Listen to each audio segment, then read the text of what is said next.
Hi everyone, welcome back to my channel. It's Red. Today is that time of year again, Dragon Boat Festival, or Duānwǔ Jié if you want to sound fancy. Not before you scroll past thinking, oh great, another history lesson. Hold on, I promise you this is not a class. I'm not here to tell you what you should do. In fact, if you don't care about this festival at all, that's totally fine, no judgment. But I stumbled upon some pretty wild stories about this holiday that even my Chinese friends went, huh? When I told them. And I thought, why not just share them like we are grabbing Bob and chatting?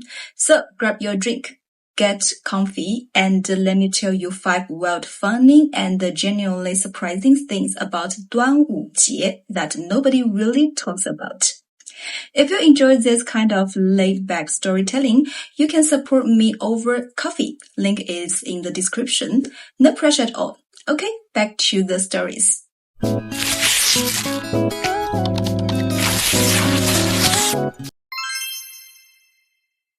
Let's start with the name itself. You probably know it as Duānwǔ Jié, right? But guess what? It wasn't always called that. Originally, it was Duānwǔ with a character for the number 5, Wu, not the character for noon, Wu. Why? Because Duan means beginning or start, and the festival falls on the 5th day of the 5th lunar month. So logically, it should be the beginning 5th. Duānwǔ makes perfect sense. So how did it change? Here's where it gets interesting. In ancient China, the months were named using the 12 earthly branches, Zi, Chou, Yin, Mao, and the 5th month is the Wu month. Over time, people started writing the 5th day as the Wu day, so Duānwǔ slowly became Duānwǔ. But the official change, that was all thanks to Emperor Xuanzong of the Tang Dynasty, the guy whose birthday happened to fall on the 5th day of the 8th month. He really didn't want the character Wu to be used too much because it appeared in his own special day. His chancellor, ever the smooth talker, suggested, Your Majesty, why don't we just make it official? Change it to the another Wu. And the emperor was like, done. Just like that, 1 April's ego gave us the name we use today. So every time you say Duānwǔ, you're basically honoring a royal divine move. Okay, let's talk about everyone's favorite part, the food, Zòngzi. Those delicious sticky rice dumplings wrapped in bamboo leaves. You've probably heard the classic story. People threw rice into the river to feed Qu Yuan's spirit or to stop the fish from eating his body. But here is the juicy part that almost nobody knows. According to an old legend, there was a man from Changsha named Qu. One night he had a dream. In that dream, Qu Yuan himself appeared, and he looked a little frustrated. Qu Yuan said, Listen, I appreciate all the rice you threw in, but every year a dragon steals it all before I can even get a bite. A dragon. I'm a poet, not a fighter. Then he gave Qu some practical advice. Next time, wrap the rice in leaves, specifically reed leaves or bamboo leaves, and tie it up with 5-colored silk threads. Dragons are terrified of those things. They won't go near it. Qu woke up and tell everyone, and boom, the first Zòngzi was born. People started wrapping their rice exactly that way, and the dragon never bothered them again.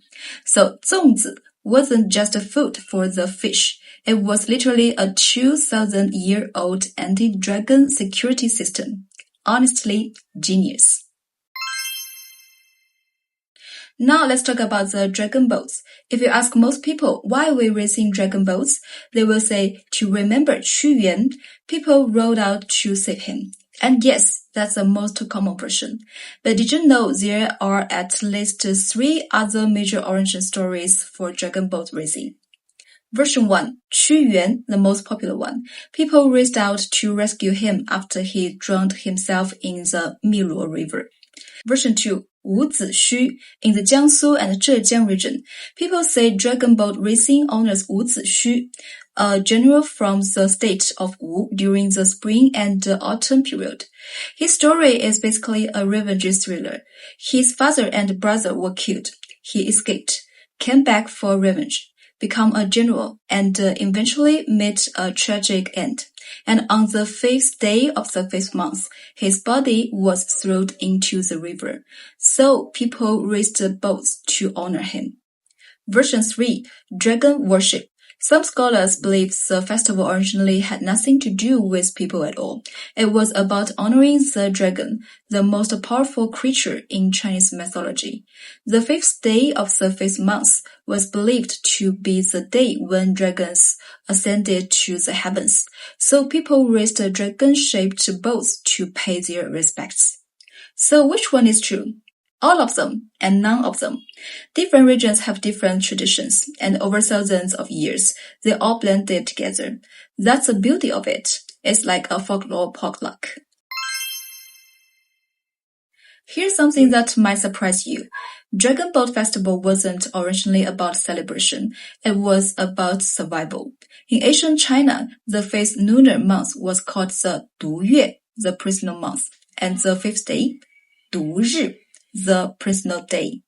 Why? Because as summer arrived, temperatures rose, humidity increased, mosquitoes and insects multiplied, and diseases spread like wildfire. In a time without modern medicine, this was genuinely dangerous. People got sick, people died.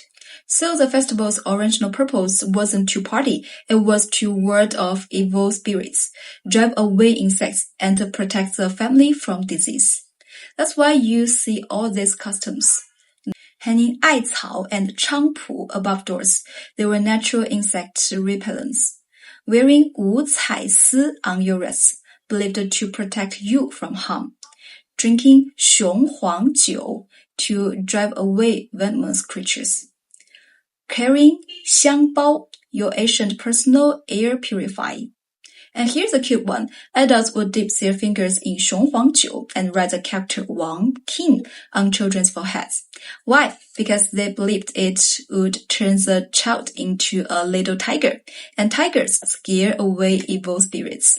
So next time someone wishes you Happy Dragon Boat Festival, you can smile and say, thanks, I'm just glad. I'm not fighting off mosquitoes with mugwort right now. Okay, last one. And this is a debate that pops up every single year.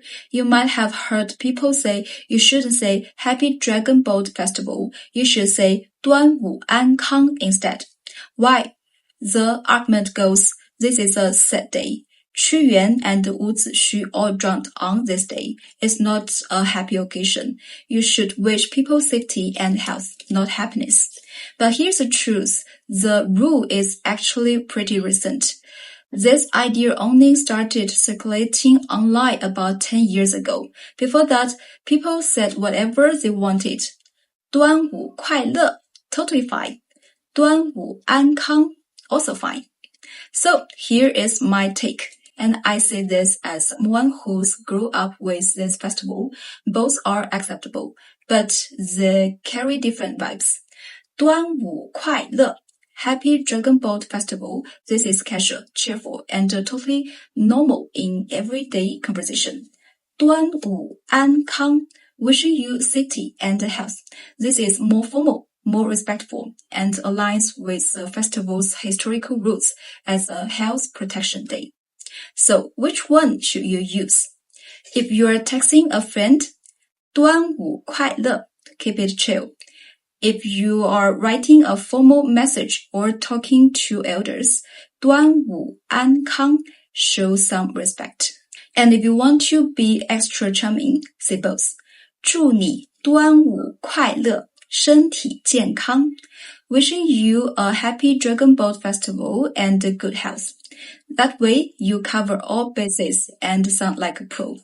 Okay, and that's it. Those are my 5 favorite weird, wonderful, and slightly ridiculous facts about Duānwǔ Jié. And if you enjoyed this little hangout and want to see more casual culture chats like this, consider buying me a coffee on Ko-fi. The link is in the description. It really helps me keep making these videos. Thanks for chilling with me today. No pressure, no homework, just good stories. Okay, see you in the next one. 再见。